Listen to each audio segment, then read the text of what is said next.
his speech title is Tomorrow. Toastmaster, shall we please?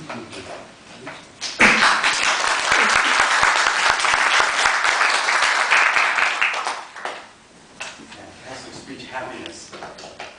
Well, I'll take some of that with me and carry it the next day. But tomorrow, what will you do? You get up, have breakfast, start your own daily routine. But what if you're not getting up in your own bed? What if you're eating food that wasn't prepared by yourself or something you chose? What if your day was anything but routine? For the people in evacuation centers, comes 260,000 and people still in their homes. This is what they face every day. They wake up with people that may or may not know. They eat food that they haven't chosen. If they're lucky, maybe 2 onigiri.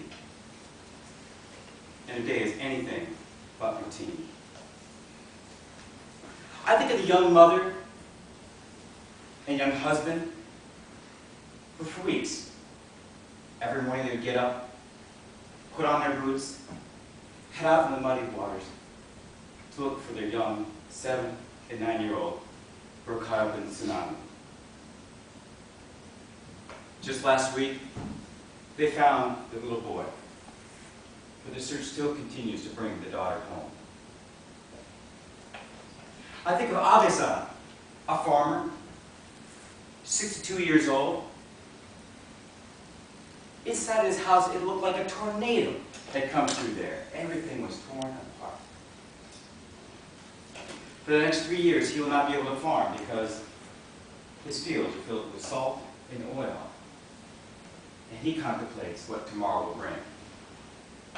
I think of the numerous NGO workers, NPO workers, government employees, we've heard about Mr. Saki here, who every day wake up, and this is the tomorrow that they face. The last 4 weeks, I've been traveling to the region, delivering supplies. I'm the founder of the National Food Bank here. We get food relief supplies and deliver them to people in need. We've been doing this for 11 years. But you have to get your mind around how big of an area this is. From Iwakishi in the south to Miyako in the north, 400 kilometers along the coastline. And yet, if you go less than 1 kilometer inland, stores open, cars are running, life seems to be going as usual. And when I arrived there Sunday, shortly after the earthquake, I arrived in Sendai, and I looked and said, where are the destroyed buildings? Where's the destruction? There was none in that particular central city. Why? This is a testament, a true testament to Japanese commitment to building buildings that are earthquake-proof. Japan said, we will make something that will stand in this type of situation. This is tremendous.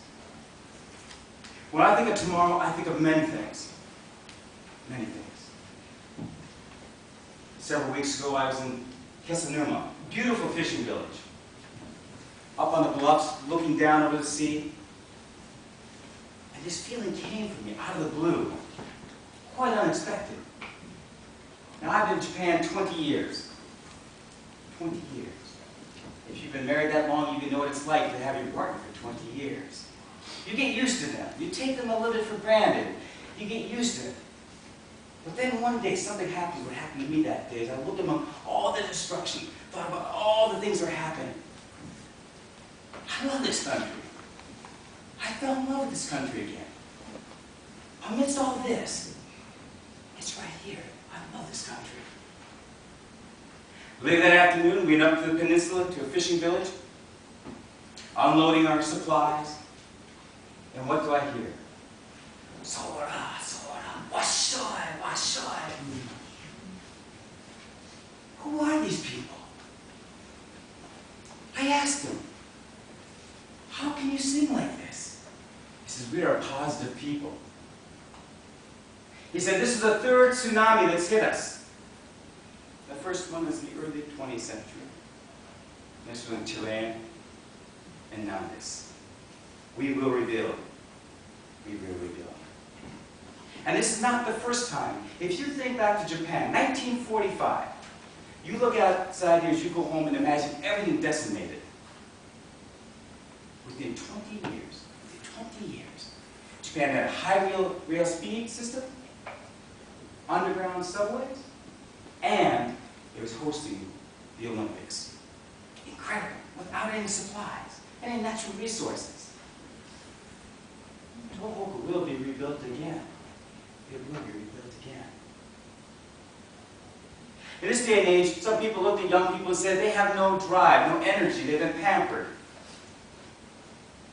But my friends, I have something to tell you from the field that is not true. I've seen convoys going up there, young people. I've seen buses full of young people coming down helping us, up in the field saying, what can I do? What can I do? These have been hard times for us these last couple weeks.